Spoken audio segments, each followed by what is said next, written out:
Good morning students. Binomial part 13।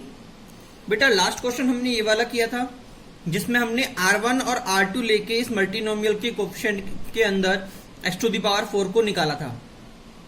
याद है बेटा? मैंने इसको एक साथ लिया था, इसको एक साथ लिया था, ऐसे हुआ था। उसके बाद मैंने इसको फिर से एक्सपेंड कर दिया था R2 के साथ। फिर मैंने इसको कांस्टेंट को अलग लिया था और x को अलग कर दिया था, उसकी पावर को 4 पुट कर दिया। उसके बाद मैंने इंटीग्रल वैल्यू डाल के इसकी वैल्यूज, पॉसिबल वैल्यूज निकाल ली थी और फाइनल मेरा आंसर हो गया था। चलिए बेटा यहां से हम आगे कंटिन्यू करते हैं। अगला क्वेश्चन देखिए। अगला क्वेश्चन क्या बोल रहा है बेटा? अगला क्वेश्चन बोल रहा है बेटा coefficient of mid term in 1 plus x to the power 2n। बेटा पहली बात तो अगर मैं 2n को देखूं बेटा तो 2n मेरा इवन नंबर है।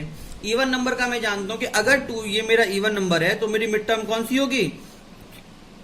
2n by 2 plus 1 that is n plus 1 बेटा मेरी मिड टर्म होगी। और अगर n plus 1 मेरी मिड टर्म होगी तो tn plus 1 कितना आएगा? 2n cn x की पावर n। और इसका कोफिशिएंट कितना हो गया बेटा? 2n cn that is 2n factorial upon n factorial upon into n factorial. अब बेटा देखो एग्जाम में ये क्वेश्चन ऐसे भी आ सकता है। और बेटा एक बात ध्यान रखना, आई थिंक मैं आपको ऑलरेडी करा चुका हूं ये क्वेश्चन, ये चीज कि बेटा कई बार आपका जो 2n cn होता है एग्जामिनर उसको ऐसे ना देखे, उसको इस तरह भी दे देता है 2 की power n into odd terms upon factorial 2। वो करता क्या है बेटा? वो इस 2n को तोड़ देता है, पूरा तोड़ दिया 2n into 2n minus 1 into 2n minus 2। फिर हम क्या करते हैं बेटा? ऑड टर्म को अलग ले रहे हैं, इवन टर्म को अलग ले रहे हैं। अगर मैं ध्यान से देखूं बेटा टोटल टर्म मेरे पास 2n थी, अगर मैंने ऑड और इवन को अलग अलग किया तो n टर्म तो मेरे पास ऑड की आई और n टर्म मेरे पास इवन की आई। अब अगर मैं इवन में से सभी में से 2 को कॉमन ले लूं तो बाहर कितना निकलेगा बेटा? 2 की पावर n। कितना निकलेगा? 2 की पावर n। और ये कितना हो जाएगा? 2 की जगह 1, 4 की जगह 2, 6 की जगह 3। तो 1 into 2 into 3 dot dot dot up to n हो जाएगा। और बेटा मैं इसे क्या बोलूंगा? n factorial. और बेटा मेरे पास जो ऑलरेडी नीचे n फैक्टोरियल था वो दोनों क्या हुए बेटा मेरे पास? Cancel out. तो मुझे क्या मिल गया बेटा? फाइनल आंसर 2 की power n into 1 into 3 into 5 dot dot dot 2 की पावर n माइनस 1, मतलब सारी ऑड टर्म्स। बेटा एक बात ध्यान रखना, कई बार इसको एग्जामिनर और घुमा देता है। वो क्या करता है? इन सभी टर्म से 2 को भी मल्टीप्लाई करता है, क्योंकि 2 मेरे पास कितने? n, और ये टर्म भी कितनी है? n। तो बेटा क्या हो जाता है इसका answer? 2 into 6 into 10 dot dot dot 4n minus 6 4n minus 2। Clear हुआ? चलिए आगे बढ़ते हैं।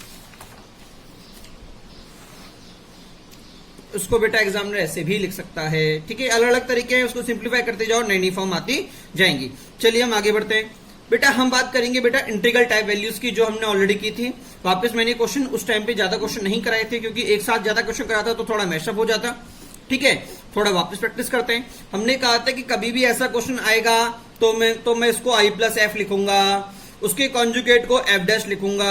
और मैंने कहा था ये ऑलवेज इस तरह आएगा कि दोनों का माइनस फ्रैक्शन जाएगा। देखो √2 माइनस 1 एक फ्रैक्शन होता है। क्यों? अगर ये 2 होता तो 1 आता, मतलब ना तो ये 1 है और ना ही ये 2 है। 1 से तो बड़ा है बट 2 से छोटा है, क्योंकि 2 कब आता है? जब अंदर क्या होता? 4 होता। इसका मतलब ये मुझे क्या देगा? फ्रैक्शन देगा। अच्छा, और मैंने क्या बोला था? फ्रैक्शन की वैल्यू 0 से लेके 1 तक, इसकी वैल्यू भी 0 से लेके 1 तक। अच्छा अब देखो काम की बात बेटा, मैंने आपसे कहा था कि अगर ये ऑड है तो मैं ऐड करूंगा कि माइनस करूंगा? मैंने कहा था माइनस करूंगा। इसका मतलब मुझे एफ डैश को नेगेटिव करना पड़ेगा। और अगर मैं एफ डैश को नेगेटिव करूंगा तो बेटा इसकी रेंज हो जाएगी -1 से लेके 0 तक। ये हमने ऑलरेडी डिस्कस कर चुका था। तो एफ माइनस एफ डैश कितना हुआ? -1 से 1 तक।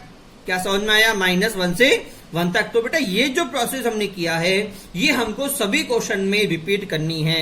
तो बेटा ये आप याद कर लो। बस काम की बात क्या है कि मैं प्लस कब करूंगा और माइनस कब करूंगा। अब जरा देखना, इधर अगर ये माइनस होता है तो मुझे क्या मिलेगा? √2 plus 1 to the power 7 minus √2 minus 1 to the power 7 is equal to i plus F minus F dash. अब एक बात समझना बेटा, मैं जानता हूं a plus B to the power n minus a minus B to the power n is equal to 2 into even term होता है। दैट इज 2 इंटू इवन का मतलब देखो 7 है ये, तो t2 क्या मिलेगा? इवन टर्म स्टार्टिंग होगी बेटा t0 से। t0 plus t2 plus t4 t0 term होती नहीं है बेटा, t1 टर्म t1 से स्टार्ट होती है, फर्स्ट टर्म होगी नहीं। T2 plus T4 plus T6, last term क्या होगी T8, क्योंकि मैं जानता हूं टर्म कितनी होती है, जितना n होगा n+1 मेरे पास टोटल टर्म होती है। तो बेटा ये क्या आ गई बेटा, ये टर्म आ गई। अब बेटा काम की बात समझना, मैं जानता हूं कि ये पूरी चीज क्या है, इंटीजर। ये पूरी चीज क्या है, इंटीजर, क्योंकि हम जानते हैं इसकी जो भी इवन टर्म आएगी, देखो अगर मैं ध्यान से देखूं तो ये इवन टर्म आएंगी इसकी, तो जब जब इवन टर्म आएगी रूट पे क्या चढ़ जाएगा, और पावर चढ़ेगी। देखो 7c1 root two the power 6, जब T2 होगा रूट से रूट कैंसिल आउट, ये मेरा इंटीजर, ये रूट से रूट कैंसिल आउट हो गया, दैट इज 2 क्यूब, वो भी मेरा integer, integer into integer, integer. अच्छा इसकी बात करूंगा तो देखो फिर से रूट के ऊपर 4 चढ़ाए तो ये भी रूट कट गया, इंटीजर इंटू इंटीजर, फिर से इंटीजर।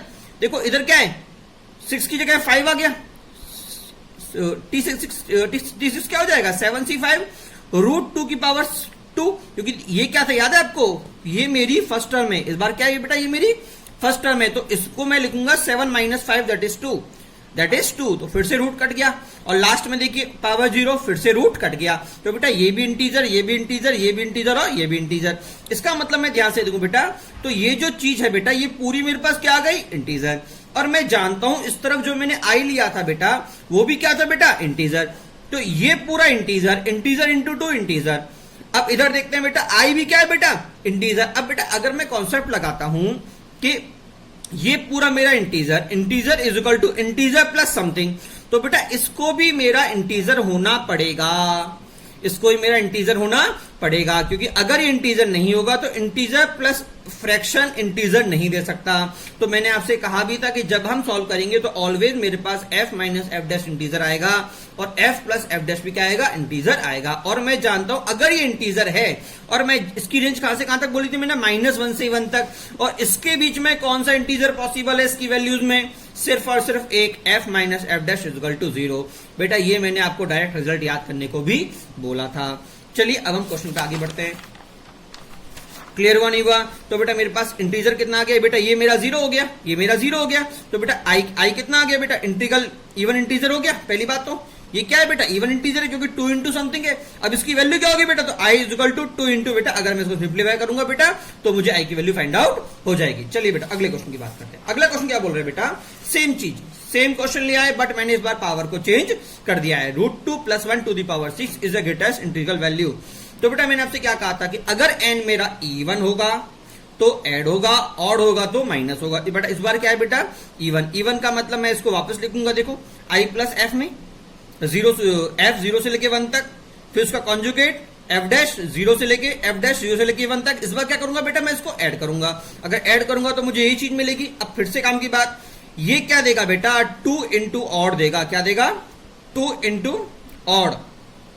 और ऑड की बात करूं मतलब T1, T3, T5 और T7।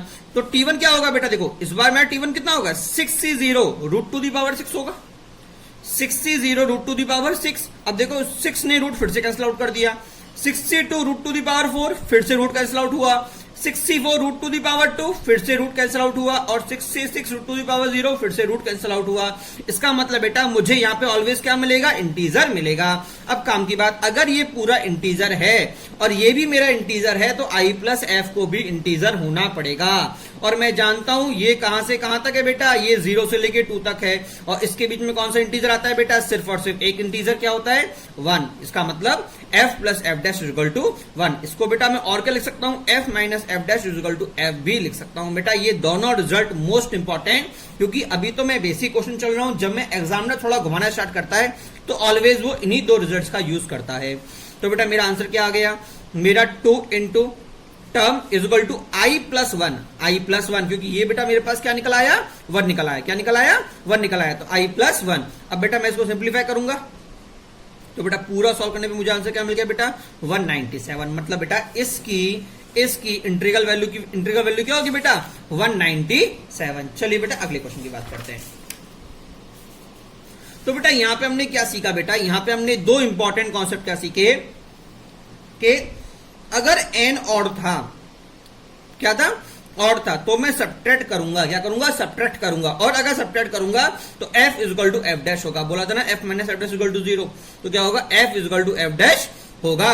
और अगर n इवन होगा तो मैं ऐड करूंगा, तो f प्लस एफ डैश 1 होगा। इसका मतलब 1 minus F dash is equal to f होगा। बेटा बहुत बहुत ज्यादा इंपॉर्टेंट क्वेश्चन। आगे बढ़ते हैं इसका यूज करते हुए। देखो अगला क्वेश्चन देखना, एग्जामिनर कैसे खेलता है। एग्जामिनर ऐसे खेलता है, एग्जामिनर बोल रहा है बेटा 6 plus root 6 plus 14 to the power 2n plus 1 is equal to R if R is equal to I plus F. देखो वही बात बोलना चाह रहा है कि आर की जगह आई प्लस एफ बोल दिया जो हमने माना था। तो आपसे पूछ रहा है then find R into F dash, R into F dash is equal to question mark, R into F dash is equal to question mark. अब बेटा काम की बात समझना, देखो ये क्या जा रहा है बेटा ऑड। पहली बात तो अगर कहीं भी ऐसा क्वेश्चन आएगा तो मैंने कहा था कि करना क्या है आपको, ठीक है। अब सीधा मैं बोलना चाह रहा हूं, अगर ये मुझे दिख रहा है ऑड है तो देखो मैंने क्या बोला था, ऑड का मतलब सब्ट्रैक्ट बोला था और सब्ट्रैक्ट का मतलब F is equal to F dash बोला था ना। इसका मतलब अगर ये ऑड है, ऑड का मतलब subtract, subtract is equal to F is equal to F dash. मतलब एग्जामिनर एक्चुअल में आपसे एफ आर इंटू एफ ना मान के आर इंटू एफ डैश मान रहा है। क्या मांग रहा है, आर इंटू एफ डैश। और आर मुझे उसने क्या दिया है 6 root 6 plus 14 to the power 2n plus 1। और मैं जानता हूं एफ डैश क्या होता है, इसका कॉन्जुगेट। एफ डैश क्या था बेटा, इसका कॉन्जुगेट। तो बेटा ये कितना आ गया 6 root 6 minus 14 to the power 2n plus 1। तो बेटा अगर मैं आर इंटू एफ डैश करूंगा तो दोनों मल्टीप्लाई हो जाएंगे, पावर सेम, पावर बाहर निकल गई, अंदर क्या लग गया A plus B into A minus B that is A square minus B square.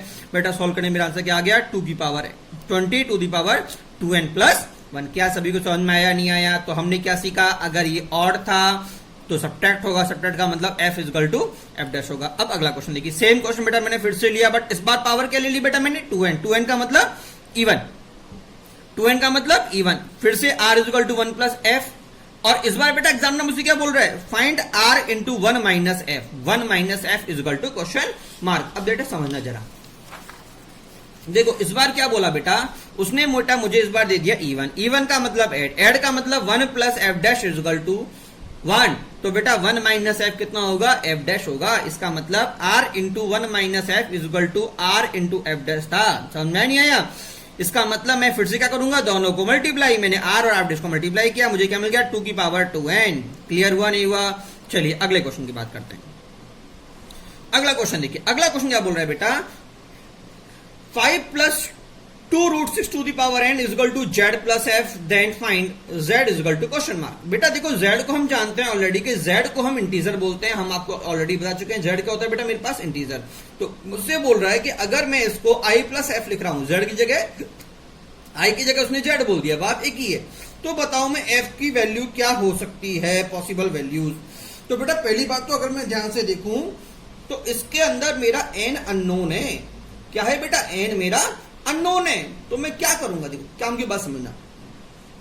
पहली बात तो ये मेरा i प्लस एफ होगा, ये क्या होगा 5 माइनस रूट 2 एफ डैश होगा। अब बेटा काम की बात समझना कि अभी तक जो भी मैंने क्वेश्चंस किए, देखो ये क्वेश्चन किया था, इसमें भी दोनों का मल्टीप्लाई किया था जिससे कि ये मेरा आगे कॉन्जुगेट होके ए स्क्वायर माइनस बी स्क्वायर मिल जाए। इधर में अगर ध्यान से देखूं तो देखो इधर ही मैंने क्या किया था, दोनों का मल्टीप्लाई किया था। क्या समझ में नहीं आया? अगर मैं इससे पहले क्वेश्चन पे अगर मैं जाता हूं,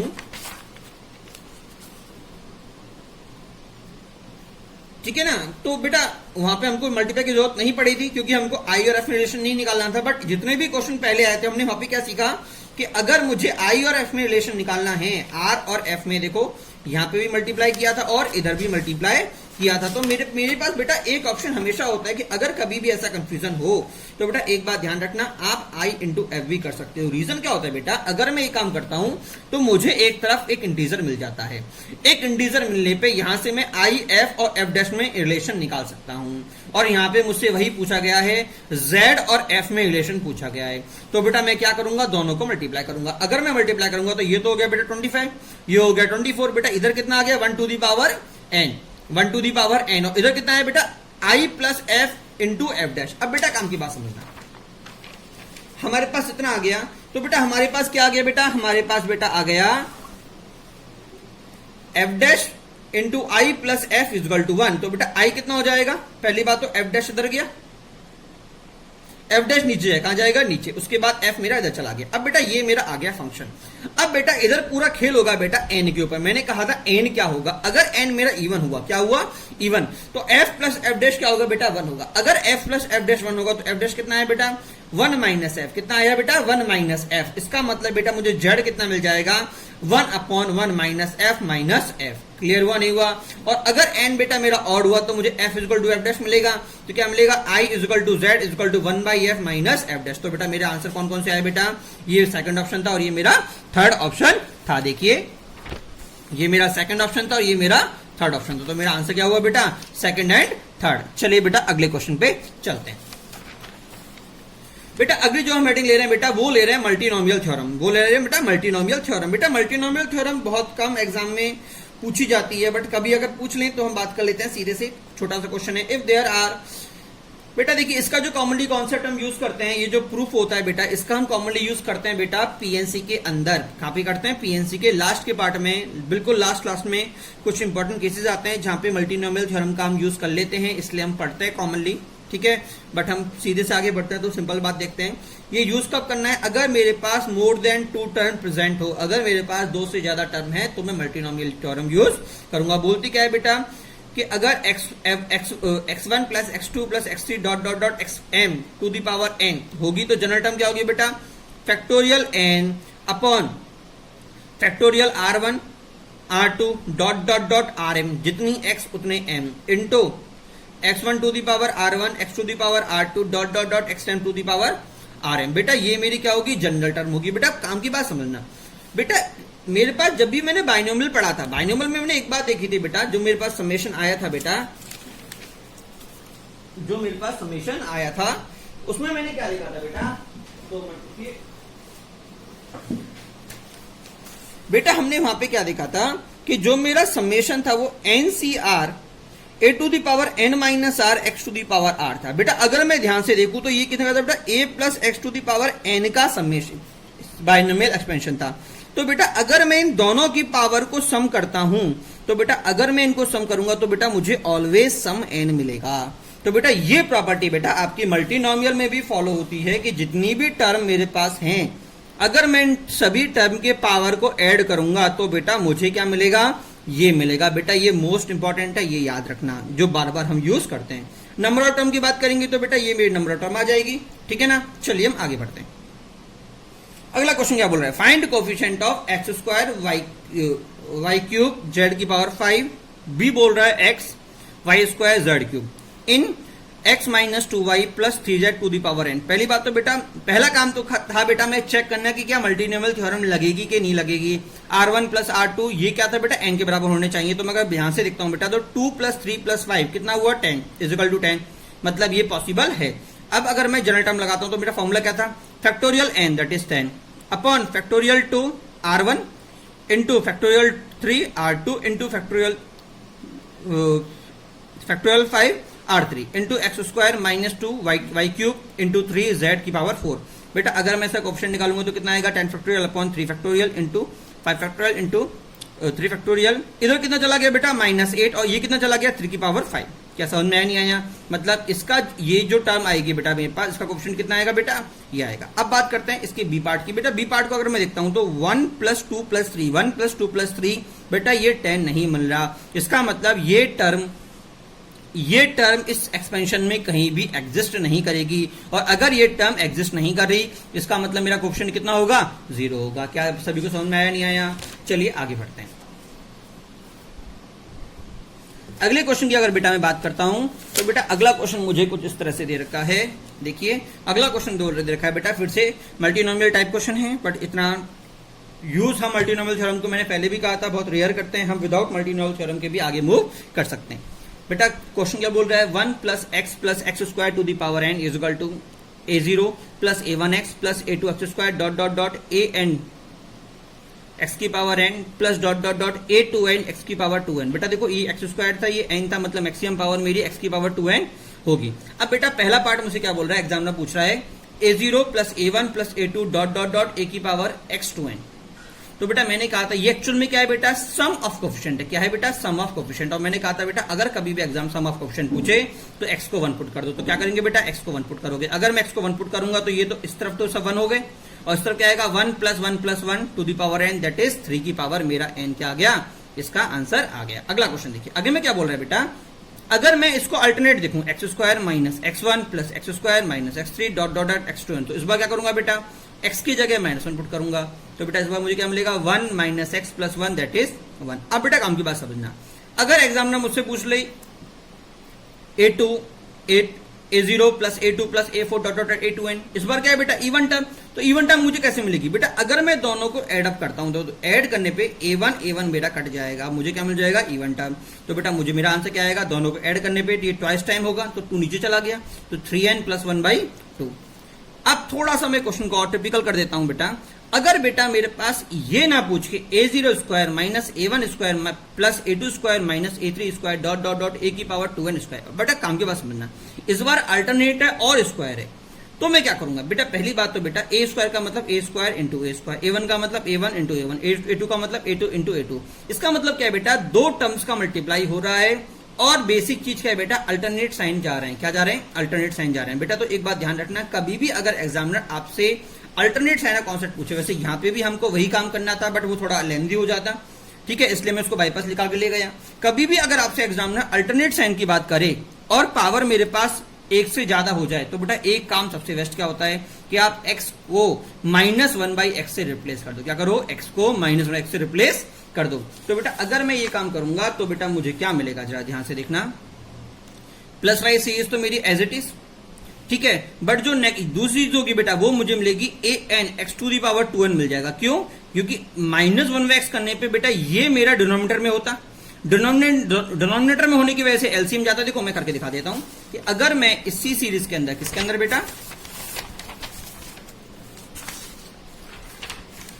हाँ देखिए बेटा, अगर मैं इस सीरीज के अंदर बेटा, अगर मैं इस सीरीज के अंदर x की जगह 1/x पुट करता हूं तो बेटा a स्क्वायर प्लस इधर तो आएगा बेटा 1 minus 1/x plus 1/x square to the power n, इधर क्या जाएगा is equal to a square plus a minus a1/x plus a2/x square minus a3/x³ dot dot dot, last में क्या जाएगा बेटा प्लस a2n/x⁴2n। फिर क्या लूंगा बेटा, मैं सबका एलसीएम लूंगा, एलसीएम लेने पे क्या मिलेगा, इधर तो मिल जाएगा बेटा x square minus x plus 1/x⁴2n, और ये भी क्या आ गया 2n, और इधर क्या मिलेगा बेटा a0x⁴2n माइनस a1x⁴2n माइनस 1, नीचे x स्क्वायर कॉमन, ये एलसीएम आ गया और लास्ट में a⁴2n मिलेगा, नहीं मिलेगा। अब देखो ये दोनों मेरे कैंसिल आउट, ठीक है, तो वही मैं बोल रहा हूं बेटा, इसको मैं अगर लिखता हूं तो ऐसे लिखूंगा, और ये क्या आ गया बेटा an x⁴2n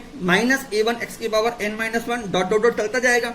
अब बेटा काम की बात क्या थी बेटा, मुझे चाहिए था बेटा a0 into a0, a1 into a1, a2 into a2, तो काम की बात देखना बेटा, अगर मैं दोनों को मल्टीप्लाई करूंगा, मैंने दोनों को मल्टीप्लाई करूंगा, अगर मैंने ये मल्टीप्लाई किया तो यहां पे तो बेटा मुझे मिल गया कितना, x1 प्लस x का whole square minus x square का फॉर्मूला लग गया, a minus B into a plus B, बेटा ये ओपन करने पे बेटा मुझे ये मिल गया, ठीक है। अगर मैं इस तरफ देखता हूं बेटा, तो बेटा अगर मैं इस तरफ देखता हूं तो ये जो मल्टीप्लाई होगा बेटा, देखो मुझे क्या चाहिए बेटा, a0 स्क्वायर मतलब x की पावर कितनी होगी, देखो 2n होगी, होगी नहीं होगी, उसके बाद a1 स्क्वायर, तो फिर से देखो x की पावर कितनी होगी 1 और माइनस, फिर से क्या होगी x की पावर n होगी, अच्छा इसमें देखिए फिर से x की पावर क्या होगी n होगी, इसका मतलब बेटा जब मैं इसको मल्टीप्लाई करूंगा तो बेटा ये क्या होगा बेटा, ये निकलेगा बेटा कोफिशिएंट ऑफ x⁴2n निकलेगा, क्या निकलेगा बेटा x⁴2n निकलेगा। अब बेटा अगर मैं बात करूं तो ये दोनों फंक्शन मेरे इक्वल है, ये मल्टीप्लाई होने पे ये और ये आपस में क्या है बेटा, ये और ये आपस में इक्वल है, इसका मतलब बेटा जो कोफिशिएंट ऑफ x⁴2n इस तरफ निकलेगा वही कोफिशिएंट x⁴ इस तरफ निकलेगा। इसका मतलब मुझे बजाय इसको निकालने के जो हमने इसके राइट लेफ्ट हैंड साइड पे निकाला था उसके अंदर x⁴2n का कोफिशिएंट निकालना है। अब काम की बात समझना बेटा, बट मुझे ये नहीं पता, मुझे क्या पता है बेटा, मुझे तो ये पता था, अगर मैं दोनों को कंपेयर करूं बेटा तो दोनों में सिर्फ एक डिफरेंस है, x की जगह x स्क्वायर आ रहा है, तो मैं क्या करूंगा x की जगह x स्क्वायर को पुट कर दूंगा, तो बेटा मेरे पास सीरीज ये खुल जाएगी, देखो खुलेगी नहीं खुलेगी, तो जहां पे मेरा an था वहां पे क्या हो जाएगा x⁴2n हो जाएगा, और जहां पे 2n था वहां पे x⁴4n हो जाएगा। और एग्जामिनर मुझसे क्या बोल रहा है, x⁴2n का कोफिशिएंट पूछ रहा है, और बेटा वो कितना है बेटा an है, तो बेटा मेरा आंसर कितना आ गया an। इसका मतलब बेटा जो मेरे पास ये सीरीज पूछी गई थी, इस पूरी सीरीज का आंसर क्या है बेटा मेरे पास, सिंपली an। क्या क्लियर हुआ नहीं हुआ? क्वेश्चन दिखने में छोटा है, करने में बड़ा है, बट बेटा अगर कभी भी आपके पास कोफिशिएंट का मल्टीप्लाई होगी हाइयर पावर में अल्टरनेट साइन चल रहा हो तो बेटा बेसिक कॉन्सेप्ट क्या होगा, पहली बात तो हमें चेक करूंगा दो टर्म है, दो टर्म होगा तो मतलब मल्टीप्लीकेशन होगा, और साइन अल्टरनेट है इसका मतलब मुझे पहले उसको कन्वर्ट करके फिर मल्टीप्लाई करना पड़ेगा। ठीक है, चलिए अगला क्वेश्चन बेटा हम देखते हैं बेटा ये वाला। ठीक है, इवेल्युएट 1 प्लस ये टर्म देखेंगे बेटा। ठीक है, ये क्वेश्चन बेटा नेक्स्ट लेक्चर में। ओके बेटा, thank you. Good morning students, binomial का बेटा 14 पार्ट अभी हम देख रहे हैं। लास्ट क्वेश्चन हमारा ये हो चुका था, हमने वैल्यूज निकाली थी बेटा इस चीज की। देखिए याद है आपको, मेरे पास ये क्वेश्चन था, इसको मैंने सॉल्व किया था और मैंने लास्ट में इसकी वैल्यू निकाली थी किसकी बेटा, A square a0 square minus a1 square plus a2 square. बेटा यहाँ पे मैंने कॉन्सेप्ट बोला था कि पहला काम चेक करेंगे हम, दो चीजों का मल्टीप्लाई हो रहा है मतलब दो सीरीज का मल्टीप्लाई होगा आपस में, दूसरा अल्टरनेट साइन है तो दूसरी सीरीज जो बनेगी बेटा वो x की जगह माइनस 1/x करने के बाद बनेगी। चलिए अगले क्वेश्चन पे हम चलते हैं। अगला क्वेश्चन मैंने बोला था बेटा, अगला क्वेश्चन हमारा होगा बेटा ये वाला, evaluate 1.0025 to the power n up to 5 decimal. तो बेटा मैं जानता हूं अगर मुझे इसको इवेल्युएट करना है, पावर 10 जा रही है और अगर मैं इस पे बाइनोमियल लगाऊंगा तो बेटा मुझे इसको दो टर्म में कन्वर्ट करना पड़ेगा। तो मैं क्या करूंगा, इसको तोड़ के लिख दूंगा 1 प्लस 0.0025। अगर बेटा मैं इसको बाइनोमियल लगाता हूं तो बेटा 10c0 into 1, 10c1 into 1 to the power 9 into this plus 10c2 into 1 to the power n into 0.0025 two का square plus dot dot dot चलता रहेगा बेटा। अब काम की बात समझना बेटा, फर्स्ट टर्म बेटा मेरा एज इट इज बना के, सेकंड टर्म क्या है कि 10, ये 10c2 क्या होता है 10 इंटू 0.0025, ये क्या होगा 10c2 होता है बेटा मेरे पास 45 और इसका स्क्वायर कितना हो जाएगा बेटा, तो 25 का स्क्वायर 625 और पॉइंट के बाद कितनी जीरो, 1 2 3 4, मतलब स्क्वायर में कितने पॉइंट का जीरो होगी बेटा 8 के बाद, तो 1 2 3 4 5 6 7 8 के बाद जीरो आ गया। तो बेटा अगर इसको मैं इससे मल्टीप्लाई करूंगा तो बेटा मुझे मिल जाएगा 0.00028125। अगर बेटा मैं तीनों को एडअप करता हूं तो देखो मुझे क्या मिला 1 पॉइंट, देखो ये 3 डिजिट जीरो था और ये 3 डिजिट मतलब 1.025 एज इट इज। उसके बाद नेक्स्ट 3 डिजिट के लिए बेटा 28125। अब बेटा मुझे कहां तक पूछा था बेटा, अप टू 5 डिजिट पूछा था, इसका मतलब मेरा आंसर क्या हो जाएगा, यही हो जाएगा। बेटा देखो हम बच्चे कहते हैं सर हम आगे फाइंड आउट क्यों नहीं करते बेटा, बेटा अब मैं जानता हूं कि जब मेरे पास स्क्वायर करने में इतना डिजिट आया तो अगर मैं क्यूब करूंगा बेटा तो मेरे पास 0.8 डिजिट के 12 डिजिट के बाद पॉइंट आएगा। तो बेटा वो नंबर इतना छोटा हो जाएगा कि वो इनके स्टार्टिंग नंबर्स में फेक चेंजेस नहीं करेगा, वो इसके आगे एडअप होता चला जाएगा। जैसे जब मैंने इन दोनों को ऐड किया तो क्या इस नंबर ने इन डिजिटों में कोई चेंज किया, क्या नहीं किया बेटा, ये डिजिट इसके आगे एडअप हो गए। सिमिलर वे में बेटा जो अगले नंबर आएंगे ना बेटा वो पहली 5 में इफेक्ट ना डाल के वो इसके आगे एडअप होते चले जाएंगे। क्लियर हुआ नहीं हुआ, इसलिए बेटा हमारा आंसर कितना हो गया 1.02528। ठीक है, अगला क्वेश्चन देखिए। अगला क्वेश्चन क्या बोल रहा है बेटा, summation i is equal to 0 to m 10i 20m minus i is maximum when m is equal to question mark. बेटा देखो पहली बात तो बेटा क्वेश्चन बहुत इजी है, डराने के लिए काफी है क्योंकि बच्चा ये देख के डर जाता है। अगर मैं इसकी जगह दूसरा क्वेश्चन दे दूं ना, देखो एक्चुअल में ये बोलना क्या चाह रहा है, ये बोलना कुछ नहीं चाह रहा, मुझे जो बोलना चाह रहा है बेटा इसकी वैल्यू कितनी होती है 10ci इंटू 20cm माइनस आई, यही तो बोलना चाह रहा है। और आगे summation i is equal to 0 to m, और अगर मैं लगाता हूं तो क्या आएगा, देखो 10c0 20cm plus 10c1 20cm minus 1 dot dot चलता जाएगा। और बेटा आपको याद हो तो ऐसे क्वेश्चन हम ऑलरेडी कर चुके हैं। क्या पढ़ा था बेटा हमने कि देखो नीचे सम सेम जा रहा है, m इधर भी क्या जाएगा m, अगला क्या जाएगा 10c2 20cm माइनस 2, फिर से क्या चला गया m। तो तरीका क्या था बेटा, ऊपर वाले को ऐड कर दो और नीचे वाले को ऐड कर दो, तो बेटा मेरा नेट आंसर कितना आएगा 30cm आएगा, नहीं आएगा। तो बेटा देखो ये क्या है बेटा, सिंबॉलिक फॉर्म में होने की वजह से बेटा हम यहाँ पे कंफ्यूज थोड़ा ज्यादा हो जाते हैं। तो बेटा मेरे पास क्या आएगा, ऊपर वाला ऐड किया नीचे वाला ऐड किया तो मुझे मिल गया 30cm। और बेटा मैं जानता हूं ये मैक्सिमम कब होगा, जब ये क्या होगा बेटा मेरा m, ये मिड टर्म होगी, और m मिड कब देगा, जब ये m कितना होगा बेटा 15 होगा। क्या समझ में नहीं आया, तो बेटा मुझे मैक्सिमम के लिए m कितना चाहिएगा बेटा 15। चलिए आगे बढ़ते हैं। अगला क्वेश्चन देखिए बेटा, अगला क्वेश्चन बोल रहे हैं 4 टर्म पूछी है एक्सप्रेशन के अंदर ax plus 1/x to the power n in 5/2 then find a and n। बेटा एग्जाम में बहुत इजी क्वेश्चन है, बोल रहा है मेंस लेवल क्वेश्चन हो सकता है बेटा ये कि अगर ये इसकी 4th टर्म 5/2 है तो a और n निकालो। बेटा t4 मैंने टर्म निकाल ली, t4 कोई भी निकाल लेगा। उसके बाद ये 5/2 है, मैंने इसको फिर से सॉल्व किया बेटा, ये आ गया बेटा। काम की बात जो इसमें मैंने क्वेश्चन क्यों लिया है बेटा, वो ये बताने के लिए लिया है बेटा कि बच्चे गलती करते हैं 5/2 को इसके बराबर इक्वेट कर देते हैं, किसके बराबर, इसके बराबर। और जब मैं बेटा इसको इसके बराबर इक्वेट करूंगा बेटा, तो मेरे पास n भी अननोन है, a भी अननोन है, मेरा 5/2 नहीं निकल पाएगा, 2 अननोन नहीं निकल पाएंगे। तो बेटा यहां पे जो काम की बात है बेटा, एग्जामिनर मुझसे बोल रहा है कि ये मेरी 4th टर्म है, ना कि ये बोल रहा है कि 4th टर्म का कोफिशिएंट है। मतलब अगर ये मेरी 4th टर्म है मतलब इसमें x एब्सेंट है, और अगर बेटा इसमें x एब्सेंट है इसका मतलब x की पावर क्या है, 0 है बेटा। वही काम की बात, अगर x एब्सेंट है इसका मतलब डिग्री क्या है, 0 है। और अगर डिग्री 0 तो n - 6 क्या हो जाएगा, 0। तो n कितना आ गया बेटा, 6। n 6 आ गया तो मेरे पास ये हो गया 0, 1 हो गया, क्योंकि n की x की पावर 0 कितना होता है, 1 होता है। तो इतना क्या आ गया, 6c3, a की पावर 6 - 3 = 5/2। बेटा जब सिंपलीफाई करूंगा तो a कितना मिल जाएगा बेटा मुझे, 1/2। अगला क्वेश्चन देखिएगा, अगला क्वेश्चन क्या बोल रहा है, इफ कोफिशिएंट ऑफ x की पावर 7 एंड x की power 8 in this function is equal then find n। बेटा कुछ नहीं, फिर से लॉलीपॉप क्वेश्चन है, आपसे बोल रहा है कि t7 जहां पे x की पावर 7 आएगी, तो पहली बात तो मैं, अगर ये सेकंड टर्म है, क्या ये सेकंड टर्म है, मतलब जो मेरा r होगा वही इसकी पावर होगी।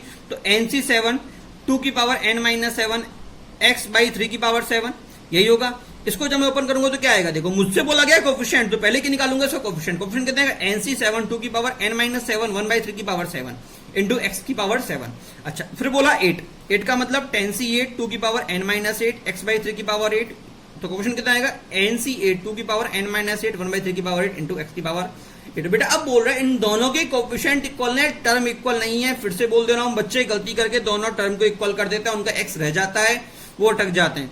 मुझसे बोल रहे एग्जामिनर कोफिशिएंट इक्वल है, वही बात यहाँ पे बच्चे कोफिशिएंट समझ लेते हैं और यहाँ पे इसको टर्म समझ लेते हैं। तो ये गलती मत करना, ये क्वेश्चन देने का पर्पज ही यही था, ठीक है ना, जो आप सिली मिस्टेक कर देते हो। तो बेटा मैं क्या करूंगा, कोफिशिएंट इक्वल करूंगा, दोनों को कैंसिल आउट किया, ये आ गया, यहाँ पे बच्चा 2, यहाँ पे बच्चा 1/3, इधर आ गया, मैंने क्रॉस मल्टीप्लाई कर दिया, ये आ गया 6, इधर क्या आया, इसको नीचे ले गया, तो 8c nc8 अपॉन nc7। ये बेटा ये मैं आपको याद है फॉर्मूला लिखाया था मैंने, NCR अपॉन NCR - 1, ये क्या था बेटा, n - r + 1 अपॉन r। तो ये कितना हो जाएगा, r बेटा 8 है, तो n - 8 + 1 अपॉन 8। बेटा सिंप्लीफाई किया, n कितना आ गया बेटा मेरे पास, 45। चलिए अगले क्वेश्चन की बात करते हैं। अगला क्वेश्चन थोड़ा अच्छा क्वेश्चन की बात करेंगे बेटा। क्वेश्चन क्या बोल रहा है बेटा, summation r = 0 to n - 1 to the power r NCR bracket में 1/2 की पावर r प्लस 3 की पावर r अपॉन 2 स्क्वायर 2 की power 2r plus 7 to the power r upon 2 की power 3r plus 15 to the power r upon 2 की power 4r up to m term. बेटा एक बात समझना, क्वेश्चन थोड़ा सा मजेदार है। पहली बात तो समेशन लग रहा है, और समेशन के अंदर भी एक टर्म ना देके समेशन के अंदर ही मुझे सीरीज दी हुई है, बल्कि मैं आपको बोला था कि समेशन इटसेल्फ सीरीज को समेशन जब मैं कंप्रेस करता हूं तो मेरा समेशन बनता है। अब बेटा यहाँ पे तो समेशन के अंदर सीरीज बन गई, मतलब ऐसी बहुत सारी सीरीज, हर एक टर्म मुझे एक सीरीज देके जाएगी। तो अगर मैं समेशन को बेटा ओपन करूंगा तो बेटा पहला मुझे ये मिलेगा, दूसरा ये मिलेगा, तीसरा ये मिलेगा अप टू m तक, ठीक है। अब जरा काम की बात समझना बेटा, जो मेरे पास यहाँ पे चीज है मैं उनको एनालाइज कर लेता हूँ। मुझे था बेटा ये 3/2 स्क्वायर कितना बचा, 3/2 स्क्वायर 3/4, और 3/4 क्या बोलूंगा, 1 - 1/4 बोलूंगा, नहीं बोलूंगा। 1/4 का मतलब 2 स्क्वायर, क्या बोलूंगा, 2 स्क्वायर। अच्छा ये कितना होगा बेटा, अगला क्या था 7/2। मैंने क्या किया, r को बाहर निकाल दिया, r को मैंने बाहर निकाल दिया, देखो r को मैंने बाहर निकाल दिया, बाकी मैंने पावर को अंदर रखा। तो ये कितना हुआ 7/8, और ये कितना हो जाएगा 1 - 1/8 दैट इज 2 की पावर 3। होगा नहीं होगा। अगर बेटा ये इसको मैंने ऐसे लिखा है, इसको मैंने ऐसे लिखा है, तो जो पहली टर्म है 1/2 से कैसे लिखूंगा मैं, 1 - 1/2 लिखूंगा, नहीं लिखूंगा तो मुझे 1/2 मिल जाएगा। इसका मतलब बेटा अगर मैं इन सभी को इस तरह से कन्वर्ट करूंगा तो बेटा मुझे क्या मिलेगा, बेटा मुझे मिलेगा r = 0 to 1 - 1 to the power r NCR 1 - 1/2 की power r plus summation r से 0 - 1 to the power r NCR 1 - 1/2 square to the power r plus summation -1 to the power r NCR 1 - 2/3 की 1/2 की power 3 to the power r plus dot dot dot. बेटा अब काम की बात देखना बेटा, अगर मैं इसको ध्यान से देखूं तो बेटा ये देखो r है और ये भी क्या है, r है, मतलब ये दोनों मुझे सेकंड टर्म दे रहे हैं। ये मेरा r है और ये मेरा r है, मतलब ये क्या दे रहा है मुझे, सेकंड टर्म। और n - r गायब है, मतलब वो क्या है 1। मतलब बेटा इसको अगर मैं सीधा लिखना चाहूं तो 1, ये माइनस क्यों लगाया बेटा, क्योंकि ये -1 टू दी पावर r है, मतलब बीच में क्या है बेटा मेरे पास r है, माइनस ये Y term 1 - 1/2 the power to the power N. क्या समझ में आया नहीं आया बेटा? देखो अगर आपको कंफ्यूजन हो तो मैंने आपको समझाया था कि अगर मेरे पास x 1 minus X to the power n है तो बेटा मैं इसको कैसे लिखता हूं, summation NCR minus X to the power r होगा नहीं होगा, और इसको मैं सिंप्लीफाई कर लेता हूं बेटा, summation NCR minus 1 to the power r into X to the power r, ये तो होता है। अब बेटा देखो अगर मैं इसको कंपेयर करता हूं तो बेटा इसमें अगर मैं कंपेयर करता हूं तो देखो बेटा, तो ये जो x की पावर r है और इसमें क्या x की पावर r ये जा रहा है, तो ये जो टर्म और ये क्या हुआ मेरा x हुआ, और ये माइनस ये r और ये माइनस r मुझे क्या दे रहा है बेटा, ये मुझे साइन दे रहा है कि बीच में माइनस लगा हुआ है। इसका मतलब बेटा ये तो मुझे दे रहा है साइन नेगेटिव, और ये क्या दे रहा है मुझे x दे रहा है। सिमिलर वे में यहाँ पे भी कितना आएगा 1, ये इसकी वजह से माइनस और ये वाली टर्म, अगली टर्म क्या आएगी 1, इसकी वजह से माइनस और मेरी ये वाली टर्म। बेटा अब मैं इसको अगर ओपन करूंगा तो ध्यान से देखना बेटा, 1 से 1 cancel out, minus minus plus हो गया, इसमें ये 1 से 1 cancel out, minus minus plus हो गया, इसमें 1 से 1 cancel out, minus minus plus हो गया। तो बेटा मेरे पास आंसर क्या आ गया बेटा, मेरे पास आंसर आ गया बेटा simply 1/2 to the power n 1 plus 1/2 square to the power n plus 1/2 की power cube to the power n up to n तक। और बेटा ये क्या है बेटा, जीपी है m टर्म्स की, आगे आप कॉमन डिफरेंस निकाल के सॉल्व कर लीजिएगा। ठीक है, चलो हम आगे बढ़ते हैं। अगला क्वेश्चन क्या बोल रहा है बेटा, फाइंड वैल्यूज ऑफ 3 की power 2n upon 8 when this is a fractional part. बेटा अगर ये फ्रैक्शनल पार्ट है तो बेटा मुझे इसकी वैल्यू निकालो। बेटा फिर से बहुत इजी क्वेश्चन है, दिखने में थोड़ा ज्यादा ही यूनिक लगता है, बच्चा कंफ्यूज से मुझे करना कैसे, क्योंकि बिल्कुल अलग टाइप का क्वेश्चन है। ठीक है, दिखने में थोड़ा यूनिक लगता है। बेटा अगर मैं ध्यान से देखूं तो फ्रैक्शनल पार्ट का मतलब क्या होता है, अगर मैं बोलता हूं 2.4, इसका मतलब होता है बेटा फ्रैक्शनल पार्ट होता है बेटा मेरे पास 0.4, या फिर मैं बोलता हूं कि फ्रैक्शनल पार्ट ऑफ 3/2 कितना होता है बेटा, अगर मैं इसको लिखता हूं तो ये क्या होगा 2 प्लस 1/2, यही तो होगा। इसका मतलब बेटा जो इसको डिवाइड करने पर रिमाइंडर बचेगा, मतलब ये क्या जाएगा, ये आ जाएगा बेटा 1 प्लस 1/2, यही तो आएगा। और इसका फ्रैक्शनल पार्ट कितना होगा बेटा 1/2, क्योंकि मैं जाता हूं इंटीजर को तो ये छोड़ देगा, क्योंकि फ्रैक्शनल पार्ट में क्या बाहर निकलता है, जो सिर्फ मेरा फ्रैक्शन होता है वही बाहर निकलता है। तो बेटा मैं सेम कॉन्सेप्ट यहां पे भी यूज करूंगा। बेटा मैं 3 स्क्वायर को लिखूंगा 9 टू दी पावर n, और 9 को क्या लिखता हूं मैं 8 plus 1, 8 plus 1 to the power n को क्या लिखूंगा मैं 8 लैम्डा प्लस 1। बेटा वेयर लैम्डा इज इंटीजर, अगर डिवाइड किया तो बेटा लैम्डा प्लस 1/8 होगा, और मैं जानता हूं लैम्डा तो इंटीजर है तो फ्रैक्शन में बाहर नहीं निकलेगा, बाहर क्या निकलेगा only fraction. That is answer क्या आ गया बेटा 1/8। दिखने में बहुत इजी, करने में बहुत अच्छा। ठीक है, चलिए अगले क्वेश्चन की बात करते हैं। अगला क्वेश्चन क्या बोल रहा है बेटा, अगला क्वेश्चन आपसे बोल रहा है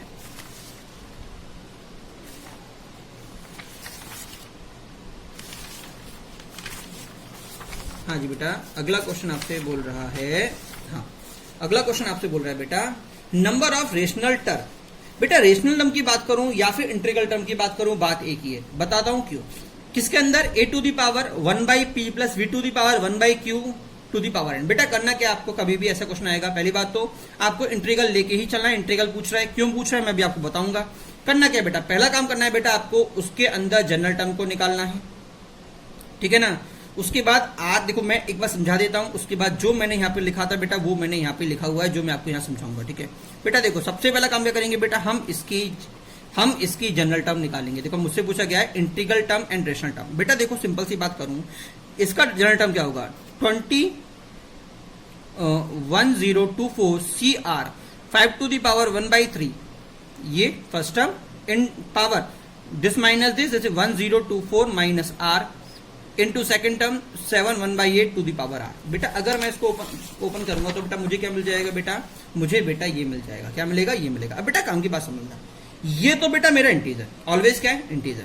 अच्छा ये बेटा अगर r मेरा सही हो गया, अगर इसने रूट हटा दिया, ये जो 3 है ये कैंसिल आउट हो गया तो इंटीजर देगा। अगर रूट कैंसिल आउट नहीं हुआ तो बेटा सीधे इरेशनल दे देगा। क्या दे देगा, सीधे इरेशनल दे देगा। तो वही मैं कह रहा हूं कि अगर वो रेशनल बोल रहा है तो इंटीजर मान के चलना है, क्योंकि ये कभी भी फ्रैक्शनल देगा ही नहीं, क्योंकि इंटीजर इंटू इंटीजर ही होगा। ये चीज या फिर तो इंटीजर होगी या फिर रेशनल होगी, फ्रैक्शनल बनना पॉसिबल ही नहीं है। क्लियर हुआ नहीं हुआ, क्या समझ में नहीं है। इसका मतलब बेटा अगर ये चीज मुझे इंटीजर मिल गई, अगर इसने 3 को कैंसिल आउट कर दिया तो बेटा ये मुझे इंटीजर दे देगा।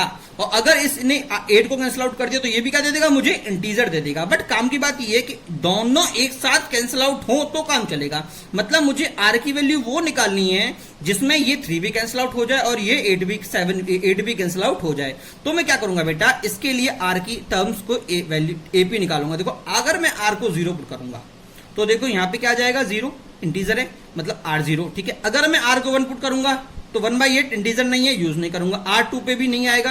अब ये अगला इंटीजर कब देगा, जब R क्या होगा, 8 होगा। अगला कब होगा, 16 होगा। अगला कब होगा, 24 होगा। मतलब ये एक्चुअल में क्या बन गया बेटा, मेरे पास AP बन गई। समझ में नहीं आया। अच्छा अब देखता हूं दूसरा वाला बेटा ये था। अच्छा अगर मैं R को 0 पुट करूंगा तो क्या 0 पुट करने पे इंटीजर देगा, ये डिवाइड होगा। बेटा देखो सिंपल सी बात है, मुझे चेक करना है 3 से डिविजिबल है कि नहीं है। तरीका क्या था, बजाय डिवाइड करने के चेक कर लो क्या सम 3 से डिवाइड होगा नहीं होगा।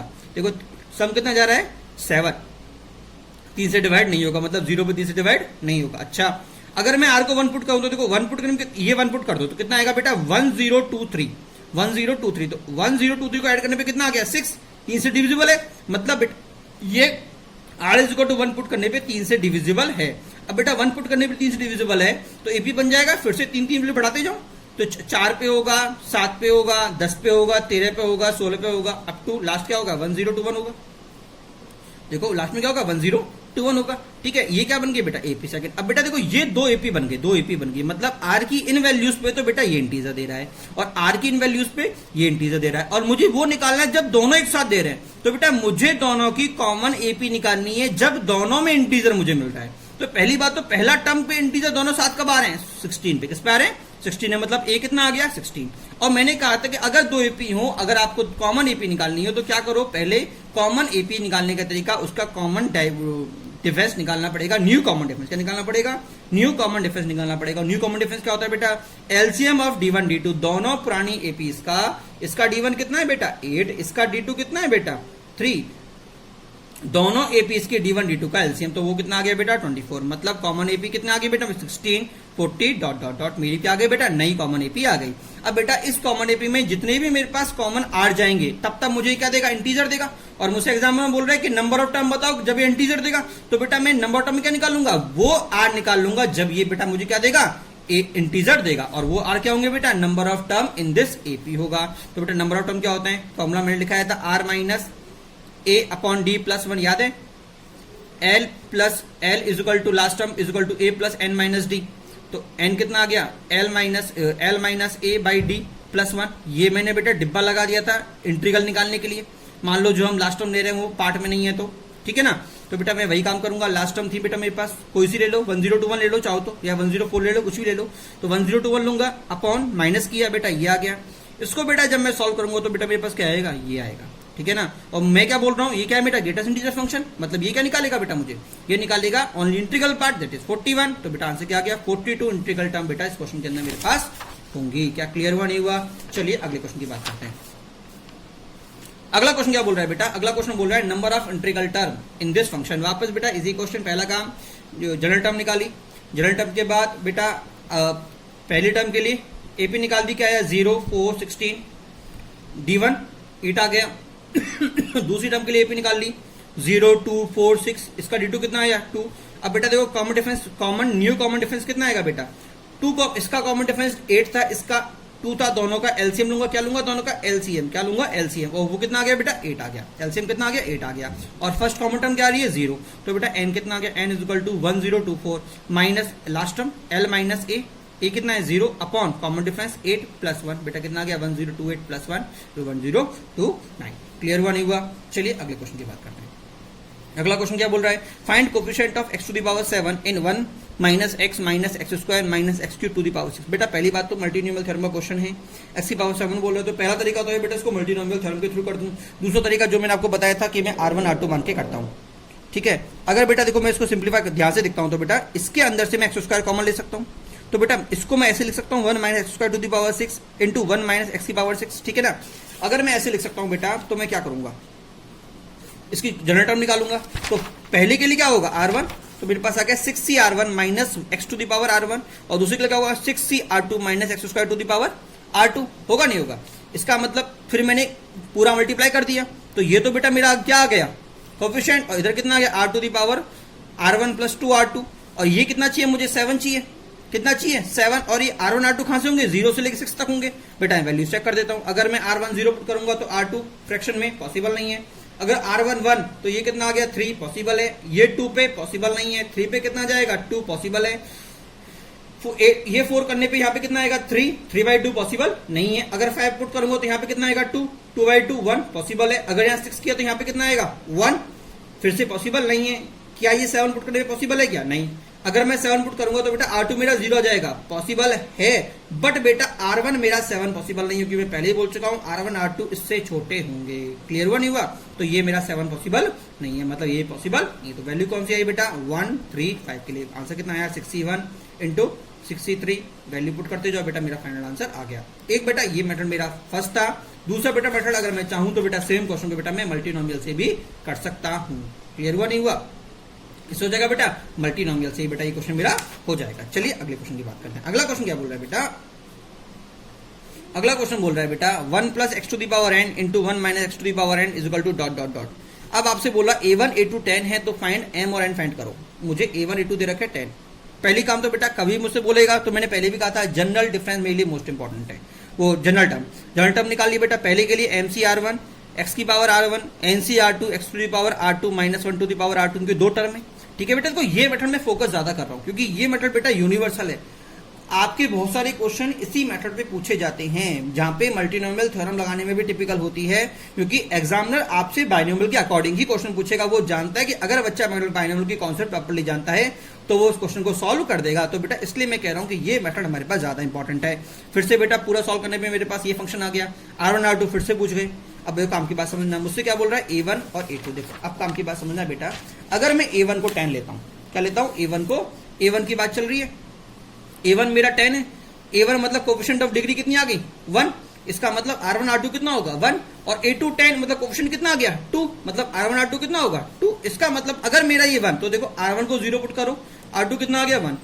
अब R2 को 1 पुट करो, R2 कितना आ गया 0। मतलब बेटा ये कितना आ गया बेटा मेरे पास, ये किसके लिए आ गया, इसके लिए आ गया।